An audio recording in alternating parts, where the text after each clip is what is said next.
अष्टलक्ष्मी मम ग्रहे धनं पुरय पुरय नमः।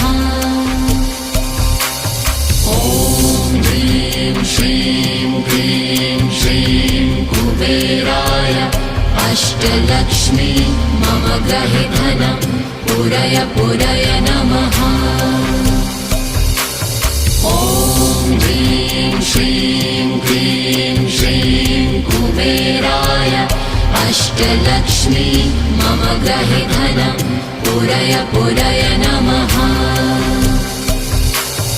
ॐ ह्रीं श्रीं क्लीं श्रीं कुबेराय अष्टलक्ष्मी मम ग्रहे धनं पुरय पुरय नमः।